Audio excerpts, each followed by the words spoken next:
அனைவருக்கும் வணக்கம். இன்றைக்கி நம்ம சேனலில் மட்டன் வறுவல் அதான் செஞ்சு காமிக்க போகிறோம். நிறைய டேஸ்ட்டில் நிறைய வித்தியாசமான விதத்தில் செஞ்சுருப்போம். இந்த டேஸ்ட்டில் செஞ்சு பாருங்கள், ரொம்ப நல்லாயிருக்கும். ரொம்ப ஒரு சிம்பிளாக பண்ணிடலாம், ஆனால் மட்டன் வறுவல் ரொம்ப ஒரு டேஸ்ட்டாக இருக்கும். வாங்க மட்டன் வறுவல் எப்படி செய்யலாம்னு சொல்லி நம்ம பார்க்கலாம்.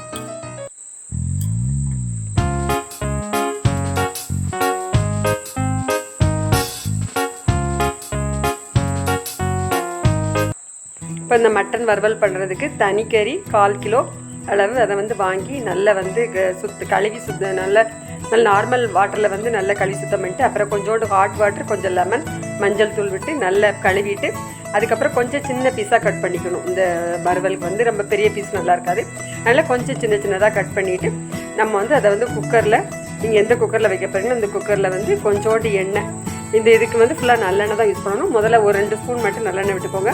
நல்லெண்ணெய் விட்டுட்டு அதுக்கப்புறம் இந்த கழுவி வச்ச மட்டன் அதை போட்டுட்டு, அதுக்கப்புறம் தேவையான அளவு உப்பு, அப்புறம் மஞ்சள் தூள் 1 ஸ்பூன் 1/2 ஸ்பூன் அந்த மாதிரி போட்டுக்கோங்க.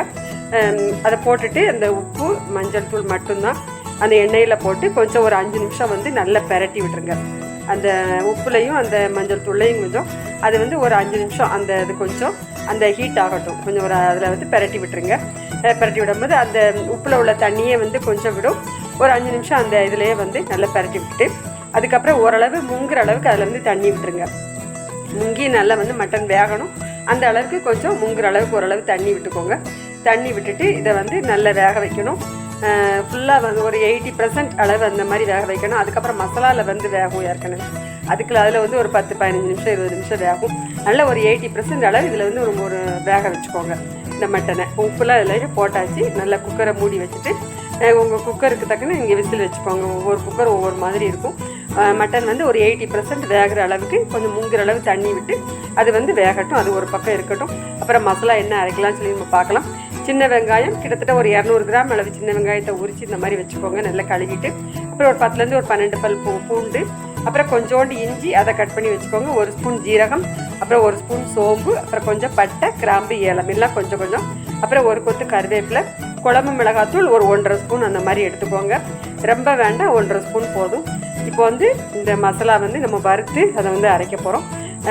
ஒரு கடாய் வச்சுக்கோங்க. அதில் அந்த ஜீரகம், அப்புறம் அந்த சோம்பு, பட்டை, கிராம்பு, ஏலம் அதை மட்டும் ஃபஸ்ட்டு போட்டுருங்க. போட்டுட்டு அதை வெறும் வாணலியில் ஓரளவு நல்லா ஃப்ரை பண்ணிடுங்க. இதை மட்டும் வறுத்தா போதும். அதுக்கப்புறம் வெங்காயமும் அதுக்கப்புறம் தனியாக ஆட் பண்ணணும்.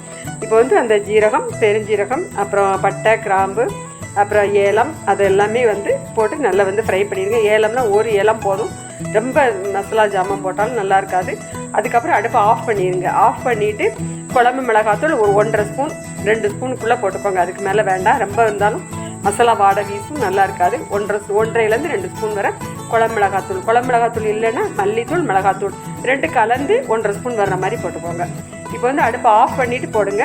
போட்டுட்டு அது ஒரு தனியாக அது பிறகு ஒரு பக்கம் இருக்கட்டும். அதுக்கப்புறம் கடாயில் கொஞ்சம் எண்ணெய் விட்டுட்டு, அப்புறம் அந்த நறுக்கி வச்ச இஞ்சி, அப்புறம் பூண்டு, அப்புறம் வெங்காயம் இதை நீங்கள் அந்த எண்ணெயில் போட்டு அதை கொஞ்சம் ஃப்ரை பண்ணுங்கள்.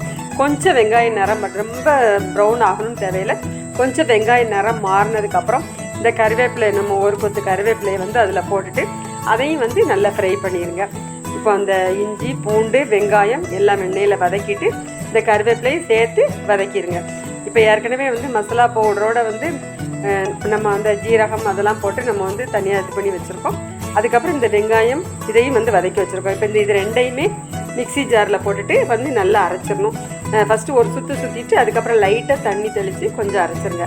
கொஞ்சம் நல்லா பேஸ்ட்டாக அரைச்சிக்கலாம். ஃபஸ்ட்டு தண்ணி விடாமல் ஒரு சுற்றிட்டு அதுக்கப்புறம் கொஞ்சோண்டு தண்ணி விட்டு கொஞ்சம் நல்லா பேஸ்ட்டாக அதை மிக்சியில் அரைச்சி வச்சுருங்க. இப்போ இதை அரைச்சி வச்சாச்சு. இந்த மசாலா இதுதான் இதுக்குள்ள மசாலா. இது ஒரு பக்கம் இருக்கட்டும். அந்த மிளகாத்தூள் பொடி மல்லிப்பொடி அதெல்லாம் கொஞ்சம் கம்மியாக போதும். ரொம்ப அதிகமாக குழம்பு மிளகாத்தூள் தான் வேண்டாம், கம்மியாக போதும். அதுக்கப்புறம் கடாய் வச்சுக்கோங்க. கடாயை வச்சுக்கிட்டு இதுக்கு நல்லெண்ணெய் யூஸ் பண்ணிக்கோங்க. நல்லெண்ணெய் கொஞ்சம் ஒரு குழிக்கரண்டி அந்த மாதிரி விட்டுக்கோங்க. கொஞ்சம் அதிகமாக இருக்கணும். ஸ்பூனாக இருந்தால் ஒரு 10 ஸ்பூன் அந்த மாதிரி கொஞ்சம் அதிகமாக இருந்தால் தான் இந்த ரோஸ்ட்டுக்கு நல்லாயிருக்கும். கொஞ்சம் அதிகமாக விட்டுட்டு அதுக்கப்புறம் சின்ன வெங்காயம் தான் இதுக்கு நல்லாயிருக்கும். சின்ன வெங்காயத்தை நல்லா உரித்து கழுவிட்டு அதை கொஞ்சம் நீளமாக அந்த மாதிரி கட் பண்ணிடுங்க. கட் பண்ணிவிட்டு அதுக்கப்புறம் கொஞ்சம் வதங்கினதுக்கப்புறம் மிளகா வத்தல் ஒரு 5-6 கொஞ்சம் கிள்ளி இந்த மாதிரி வச்சுக்கோங்க. அதையும் இதில் போட்டுட்டு கொஞ்சம் கருவேப்பிலையும் போட்டுட்டு இப்போ இந்த மிளகா வத்தல், அப்புறம் அந்த வெங்காயம் எல்லாமே சேர்ந்து கொஞ்சம் எண்ணெயில் வந்து கொஞ்சம் சுருண்டு நல்லா வதங்கட்டும். இந்த கருவேப்பிலையும் அதில் போட்டுருங்க. போட்டுட்டு இப்போ இந்த எண்ணெயில் வந்து கொஞ்சம் நல்லா எல்லா பக்கமும் நல்லா கிண்டி விட்டுக்கோங்க. இப்போ வந்து அந்த வெங்காயம்லாம் நல்ல ஓரளவு நல்ல ப்ரௌன் கலராக ஆகிடுது. இப்போ வந்து நம்ம மட்டன் வேக வச்சுருக்கோம்ல, நம்ம அந்த தண்ணியோடு சேர்த்து உப்பு எல்லாமே போட்டு வேக வச்சுருக்கோம், அதோட வந்து சேர்த்து விட்டுடலாம். தண்ணி வந்து நான் கொஞ்சம் கூடுதலாக இருக்கிறதுனால இது வந்து கொஞ்சம் வச்சது கொஞ்சம் ரொம்ப நேரம் ஆகும். நீங்கள் கொஞ்சம் வேணால் கம்மி பண்ணிக்கலாம். அந்த தண்ணியை வந்து கொஞ்சம் இதில் அதிகமாக தான் இருக்குது. நீங்கள் வந்து கொஞ்சம் தண்ணியை வந்து கம்மி பண்ணி இங்கே வேக வச்சுக்கோங்க. இதை வந்து இந்த மசாலா நம்ம அரைச்சி வச்சுருக்கோம்ல, அதுக்கப்புறம் வந்து அதை வந்து இதில் ஆட் பண்ணணும். ஆட் பண்ணி அதை வந்து அந்த மசாலா எல்லாமே சேர்ந்து நல்லா வத்தி வரணும். கிட்டத்தட்ட அதுக்கு வந்து ஒரு 20லேருந்து 25 நிமிஷம் வரை ஆகும்.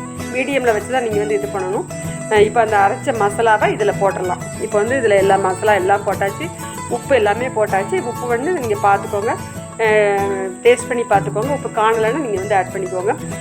இப்போ வந்து எல்லா மசாலா எல்லாமே சேர்த்து நல்லா கிண்டி விட்டுங்க. கிண்டி விட்டுட்டு அதுக்கப்புறம் மீடியம் ஃப்ளேமில் வச்சுட்டு, மீடியம் அல்லது சிம்மில் கூட நீங்கள் வைக்கலாம்.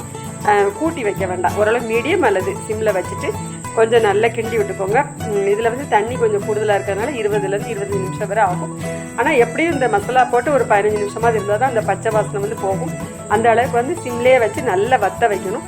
நல்லா வற்ற வச்சு அதுக்கப்புறம் இந்த எண்ணெயெல்லாம் பிரிஞ்சு வரும். அந்த அளவுக்கு நீங்கள் வந்து வற்ற வச்சுக்கோங்க. மட்டனை வந்து ஒரு 80% அளவு வேக வச்சுக்கோங்க. ஃபுல்லாக நல்லா வெந்துருச்சுன்னா அப்புறம் இதிலே ஒரு 15 நிமிஷம் ஆகும். ரொம்ப வந்து கறி வந்து குழஞ்சிரும். அதை நீங்கள் பார்த்துக்கிட்டு உங்கள் குக்கருக்கு தக்கன பார்த்து வேக வச்சுக்கோங்க. ஒரு 80% வேக வச்சுக்கிட்டு அதுக்கப்புறம் இதில் மசாலாலேயும் ஒரு 15 நிமிஷம் வரை வேகும். அந்த அளவுக்கு நீங்கள் வந்து கரெக்டாக பார்த்து வேக வச்சுக்கோங்க. இப்போ வந்து அந்த தண்ணியெல்லாம் நல்லா வற்றி அந்த எண்ணெய்லாம் நல்லா பிரிஞ்சு நல்லா வந்து மேலே வரும். அப்போ வந்து ஒரு அழகாக நல்ல கரெக்டாக ஆயிரும்.